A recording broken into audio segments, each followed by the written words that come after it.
கொடைக்கானலில் சன்ரைஸ் பார்த்துருக்கீங்களா?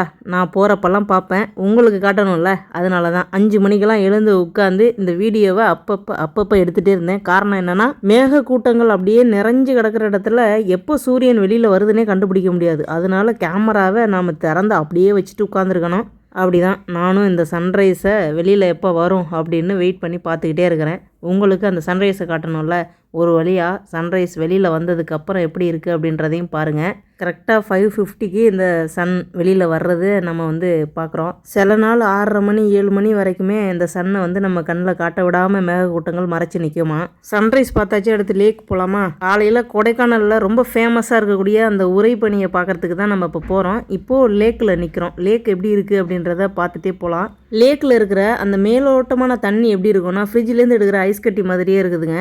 நிறைய பேர் அங்கே வெயிட் பண்ணிகிட்டு இருக்காங்க. ஆனால் குளிர் தாங்க முடியலங்க. கையெல்லாம் அப்படியே விரைச்சி போய் ஜில்லுன்னு ஆயிடுச்சு. நட்சத்திர ஏரியை சுற்றி காலையில் எப்படி இருக்குது அப்படின்றத பாருங்கள். ஏன்னா அப்புறம்லாம் இந்த இடம்லாம் பயங்கர கூட்டமாயிடும். இந்த இடத்த சரியாக நம்மளால் பார்க்க முடியாது. அங்கே எங்கேயும் மக்கள் நடமாட்டம் இருந்துக்கிட்டே இருக்கும். ஆனால் இப்போ பார்த்திங்கன்னா வாக்கிங் போகிறவங்க தான் லேக்கில் அந்த மேல் படிவம் ஆவியாகி போகிறத வெளியில் போகிறத பார்க்குறதுக்காக மக்கள் இங்கே வெயிட் பண்ணிகிட்டு இருக்காங்க. நாம் இந்த நட்சத்திர ஏரியில் ஒரு ஆஃப் கடந்து வந்துக்கிட்டு இருக்கோம். இங்கே உள்ள மக்கள் சாதாரணமாக தாங்க இருக்காங்க. இந்த குளிரை தாங்குகிற அளவுக்கு அவங்க உடம்பு பழகிருச்சு. ஆனால் நமக்கு தான் தாங்க முடியாத அளவுக்கு உடல்நிலை ஒத்துழைப்பு தர மாட்டேங்குது. வெடன்னு உடம்பெல்லாம் நடுங்கி எடுக்குது. கை வெளியிலே நீட்ட முடியலைங்க. இந்த கேமராவை நான் வெளியில் கை நீட்டிட்டு வரேன், ஆனால் கையெல்லாம் விரைச்சி போய் மரத்து போச்சு. என்னோட ஆசை, நியூஸ் சேனல்லலாம் உரைப்பணின்னு போட்டுக்கிட்டு இருக்காங்க. சரி, என்னடா உரைப்பணி, வாங்க நம்ம நேர்லேயே அந்த உரைப்பணியை காட்டிடலாம் அப்படின்னு தான் உங்களை கூட்டிகிட்டு வந்தேன். எப்படி இருக்குது பாருங்கள். காலையிலேயே இது 7 மணிங்க. 7 மணிக்கு இந்த இடம் எப்படி இருக்குன்னு பாருங்கள். இதில் இன்னொரு முக்கியமான விஷயம் என்னென்னு கேட்டிங்கன்னா, இதுக்குள்ளேயும் ஒரு தலைவன் மீன் பிடிச்சிக்கிட்டு இருக்காரு. அந்த தலைவனுக்கு ஒரு சல்யூட்டு தாங்க வைக்கணும். ஏன்னா எப்படி இருக்கு பாருங்கள். இதுக்கு நடுவில் அவர் மீன் பிடிக்கிறாரு அப்படின்னா அவருடைய மன தைரியத்தை பாராட்டி அவருக்கு ஒரு வாழ்த்தை போட்டுட்டு, காலை வேளையில் தண்ணியிலேருந்து மேலே போகிற அந்த ஜில்னஸ் இருக்குது பாருங்கள், அதை பார்க்க ஆசையாக இருக்குது. ஒவ்வொரு முறையுமே நான் கொடைக்கானல் போகும் பொழுது இதெல்லாம் பார்த்து ரசிப்பேன். ஆனால் என்னத்தை இதெல்லாம் வீடியோ எடுத்து உங்கள்கிட்ட காட்டி அப்படின்னு தோணும். இங்கே பாருங்கள், தலைவன் ஒருத்தன் மீன் பிடிச்சிட்டு இருக்காரு. வயசானவர் தாங்க. அவ்வளோ கெத்தாக ஜென்ட்லாக நின்று தனியாக அதுவும் இந்த பனியில் மீன் பிடிக்கிறாரு. உண்மையிலே பாராட்டணுங்க. காலையில் 7 o'clock எப்படி இருக்குது அப்படின்னு பாருங்கள். ரோடெல்லாம் எப்படி இருக்குன்னு பாருங்கள். நாம் போயிட்டுருக்கிறது எங்கே அப்படின்னா ஜிம்கானாவுக்கு தான். ஜிம்கானா கொடைக்கானலில் தான் இருக்குது. லேக்கு பக்கத்துலேயே இருக்குது. ஈரப்பதம் அதிகமாக இருக்கக்கூடிய ஒரு நிலப்பரப்பு தான் இப்போ நாம் போகக்கூடிய இந்த ஜிம்கானா பகுதி. ரொம்ப அருமையான ஒரு இடங்க. இதுக்குள்ளேயும் மக்கள் வசிச்சுக்கிட்டு தான் இருக்காங்க. ப்ரைவேட்டான பகுதியெல்லாம் கிடையாது. நாம் போகிற அந்த இடத்துல பார்த்திங்கன்னா வீடுகள் சின்னதாகவோ அல்லது பெருசாகவோ இருக்குது. அதே போல் பார்த்திங்கன்னா பள்ளி ஒன்று இருக்குது, பிருந்தாவன் அப்படின்னு. இப்போ நம்ம போயிட்டுருக்க இடத்த பார்த்தாலே தெரியும் பனி எப்படி வெண்மையாக படர்ந்து இருக்குது அப்படின்னு. உங்களுக்கு தெரியுதா என்னன்னு தெரில. நமக்கு அந்தளவுக்கு குவாலிட்டியான கேமரா இல்லைங்க. எனவே கொஞ்சம் அட்ஜஸ்ட் பண்ணி நான் காட்டுற இந்த வீடியோவை பாருங்கள். நாம் எந்த அளவுக்கு இந்த இயற்கையை ரசிக்கணும் அப்படின்னு ஒன்று இருக்குல்ல, அப்படி தான் இந்த வீடியோவை உங்களுக்கு ரசிக்கிறதுக்காகவே நான் எடுத்து காண்பிச்சிக்கிட்டு இருக்கிறேன். இப்போ நாம் பனிப்பொழிவு எப்படி இருக்குது அப்படின்றத நீங்கள் கேட்கலாம். பனிப்பொழிவு உள்ள பகுதிக்கு தான் உங்களை நான் கூட்டிகிட்டு போயிட்டுருக்கேன். இப்போ புல்லுக்கு மேலே பார்த்தீங்கன்னா அப்படியே ஸ்னோ படிஞ்சிருக்கிறது உங்களுக்கு தெரியும். நல்லா தெரியணும் அப்படின்னா இந்த வரேன் அடுத்தது உங்களுக்கு அந்த இடத்துக்கு தான் கூட்டிகிட்டு போகிறோம். இப்போ பிருந்தாவன் அப்படின்னு ஒரு ஸ்கூல் இருக்குது பாருங்கள், பப்ளிக் ஸ்கூலு. அது கூட இந்த ஜிம்கானா பகுதியில் தான் இருக்குது. மேடு பள்ளம் அப்படின்னு இருக்கிற இந்த நிலப்பரப்பு பார்த்திங்கன்னா எப்பயுமே ஈரப்பதத்தோடு இருக்குமா. இங்கே பனிப்பொழிவு கொஞ்சம் அதிகமாகவே இருக்குமா. கார் மேலே இருக்கிற பனியை தட்டி விட்டுட்டு இருந்தாங்க. இதோ பாருங்கள் எப்படி இருக்குன்ட்டு. இந்த இடம் எப்படி இருக்குது பார்த்தீங்களா? இப்படி தான் ஒவ்வொரு இடத்துலையும் பனி அங்கங்கே கொட்டி கிடக்குது. இன்னும் சிறப்பாக உங்களுக்கு நான் காட்டணும்னா அந்த கார் மேலே எப்படி இருக்குது அப்படின்னு பாருங்கள். வெள்ளையாக இருக்கா? நாம் இறங்கி கையை வச்சு அப்படியே அழுனோன்னா இதுதான் பனி. என்னது பனியா? முன்ன பின்ன நாங்கள் பார்த்ததே இல்லையா அப்படின்லாம் கேட்காதீங்க. நான் இப்போ தாங்க முதல் முறையாக பார்க்குறேன். நியூஸில் பார்க்கும் பொழுது தான் தெரியுது இப்படியெல்லாம் பனிப்பொழிவு கொடைக்கானலில் இருக்குது அப்படின்றது.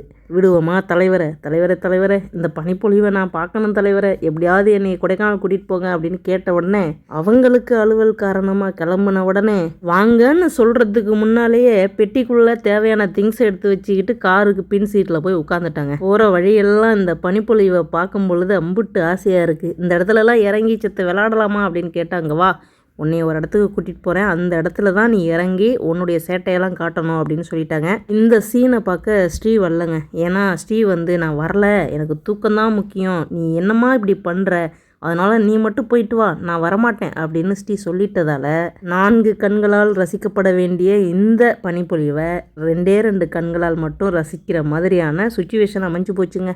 ஒன்று விடாமல் எடிட்டிங் வெர்ஷனில் எல்லாத்தையும் அப்படியே காண்பிக்கிறேன் அப்படின்னா என்ன காரணம், நீங்களும் என் கூட வர்றதா நினைக்கணும், அந்த ஒரு ஃபீல் உங்களுக்கு வரணும் அப்படிங்கிறதுக்காகத்தான். காரில் என்ன தெரியுமா யோசிச்சுட்டே இருந்தேன், எங்கே நம்மளை சும்மா அப்படியே காரில் உட்காத்தி வச்சுக்கிட்டு எல்லா இடத்தையும் காமிச்சு கூட்டிகிட்டு போகிறாங்களோ அப்படின்னு உள்ளூர ஒரு பயம் இருந்துக்கிட்டே இருந்தது. அப்புறம்தான் ஒரு இடத்துல நிப்பாட்டினாங்க, இறங்க சொன்னாங்க, இறங்குனேன் பாருங்க. அந்த இடத்த பார்க்கும் பொழுதே இதுக்கு இம்புட்டு சீனா அப்படின்னு கேட்டுறாதீங்க, ஏன்னா எனக்கு இது பெருசுங்க. காஷ்மீர் போகணும், கனடா போகணும், அமெரிக்கா போகணும் இப்படிலாம் தோணுது. ஆனால் போகணும்ல, போனால் தானே இது நமக்கு சாதாரணமாக தெரியும். நாம தான் எங்கேயுமே போகிறது இல்லையே, இந்த இடத்துக்கு வர்றதே பெரிய செயலாக இருக்குது. ரொம்ப சந்தோஷங்க. இந்த இடத்துக்கு நாம் வந்து இந்த பனிப்பொழிவை பார்க்குறோம் அப்படின்னு நினைக்கும் பொழுது அடிக்கடி செய்தி சேனல்களில் இந்த பனிப்பொழிவை இப்படி காரில் கையை வச்சு இப்படி எடுத்து காட்டுவாங்க. நான் ஆசைப்பட்டு இப்படியெல்லாம் இருக்குதா அப்படி ஆச்சரியமாக பார்த்தேன். ஆனால் இன்றைக்கி நானே அந்த பனிப்பொழிவை என் கையாலேயே தொட்டு பார்க்கும் பொழுது அம்புட்டு ஆசையாக இருக்குது. என் முகத்தை பார்த்தாலே தெரியுங்க, சின்ன பிள்ளை கணக்காக இறங்கி விளையாண்டேன். வலிக்கு விழுந்தேன்னா பார்த்துக்குங்க. அந்த பனிப்பொழிவில் சின்ன பிள்ளைங்களோட ஆசை நிறைவேறிடுச்சுன்னா எம்புட்டு மகிழ்ச்சியாக இருக்குமோ அம்புட்டு மகிழ்ச்சியே என் முகத்தில் நீங்கள் பார்க்கலாம். ஆனால் என்னுடைய முகத்தை நான் இப்போ காட்ட மாட்டேன், நான் அப்புறமா காட்டுறேன். இப்போ பனி எப்படி இருக்குன்றத பாருங்கள். சீட்டு கவரில் இருக்கிறத கையில் எடுக்கிறாங்க. இலவம் பஞ்சு கணக்காக இருக்குங்க, வெயிட்டே இல்லை, அம்புட்டு லேசாக இருக்குது இந்த பனிப்பொழிவு. எது எப்படியோங்க, கடைசியில் நியூஸ் சேனலில் காமிச்ச மாதிரியே நானும் உங்களுக்கு கையில் பனியை எடுத்து காண்பிக்கிறேன் பாருங்கள். அங்கே தாங்க எனக்கு கிடைச்ச சந்தோஷமே.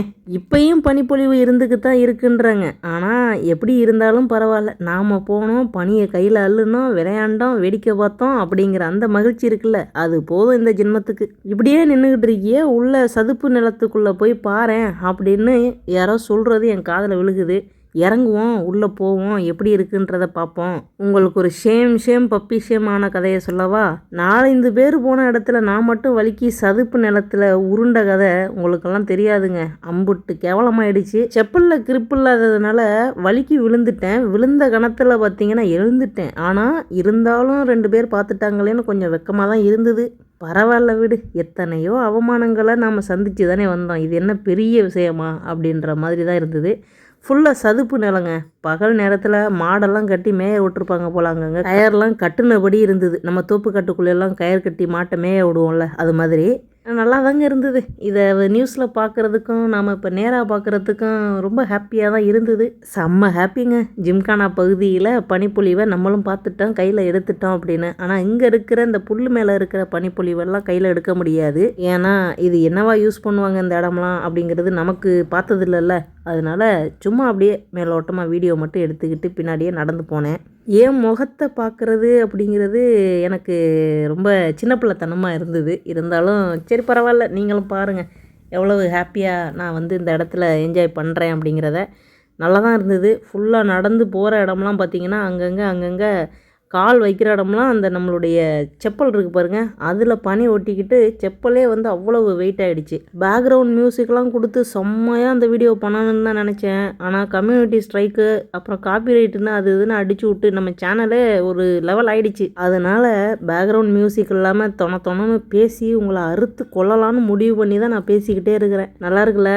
புல்லில் இந்த பனிப்பொழிவோட புல்லை பார்க்கும் பொழுது ஒரு மாதிரி செம்ம லுக்காக இருக்குல்ல. இந்த கிளைமேட் சேஞ்சுன்றது வந்து ஊட்டியிலையும் கொடைக்கானல்லையும் மாற்றி நியூஸ் சேனலில் போட்டு மக்கள் அந்த இடத்துக்கு வர வச்சு கூட்டம் அம்புட்டு கூட்டமாயிடுச்சு. இந்த ஆஃபேலி லீவு விட்டதும் போதும் அத்தனை மக்களும் கொடைக்கானலில் தான் உட்காந்துருந்தாங்க போல்.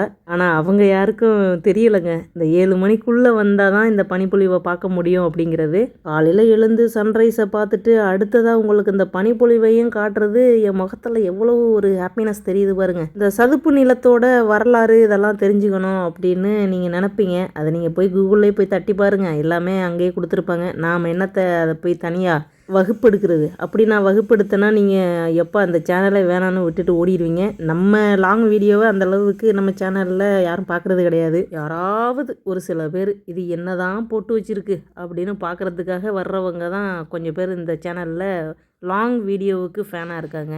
நிற்க நின்றுக்கிட்டே இருக்கணும் போல் இருக்குங்க. பனி வந்து வெயில் அடித்தாலும் உருகவே இல்லைங்க, அப்படியே இருக்குது. பரவாயில்லையே அப்படின்னு அதை ரொம்ப ஆச்சரியமாக பார்த்துட்டே இருந்தேன். அப்புறம் இன்னொரு இடம் இருக்குது, அந்த இடத்துக்கும் வாங்க போகலாம், அங்கே போய் நீங்கள் பாருங்கள், இன்னும் சூப்பராக இருக்கும் அந்த சுச்சுவேஷன், அந்த பேக்ரவுண்ட்லாம் அப்படின்னு சொன்னாங்க. சரி ஓகே, நாம் இந்த இடத்துல இருந்து அந்த இடத்துக்கு போகலாம் அப்படின்னு முடிவு பண்ணி காரில் ஏறிட்டோம். இதே பகுதி தான் அதுவும், ஆனால் கொஞ்சம் பக்கத்தில் போகணும், கொஞ்சம் தூரம் ட்ராவல் பண்ணணும், ஒரு 500 மீட்டர் அந்த மாதிரி.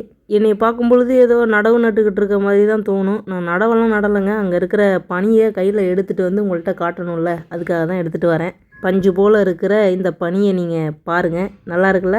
இதைத்தான் நியூஸில் அப்பப்போ போட்டு நம்மளை ஏமாற்றிக்கிட்டே இருக்கிறாங்க. இனி சொல்லுவீங்கள, தமிழச்சி சேனல்லையும் இந்த பனிப்பொழிவை காட்டினாங்கப்பா, நாங்கள் பார்த்தோம்ப்பா, போன வருஷம் இப்படி இருந்ததுன்னு அடுத்த வருஷம் பேசிப்பீங்க. சரி வாங்க, அடுத்த இடம் நல்லாயிருக்கும், சீன்லாம் செம்மையாக இருக்கும்னு சொன்னாங்க. அங்கே போவோம், அங்கே போய் எப்படி இருக்குன்றதை பார்ப்போம். இந்த இடத்துலேருந்து அந்த இடத்துக்கு 500 மீட்டர்னு சொன்னேன், ஆனால் அதுக்குள்ளே தான் இருக்குன்னு நினைக்கிறேன், ரொம்ப தூரம்லாம் இல்லை, பக்கத்துலேயே தான். வந்து இறங்கி பார்த்தா பனி உருகிடுச்சுங்க.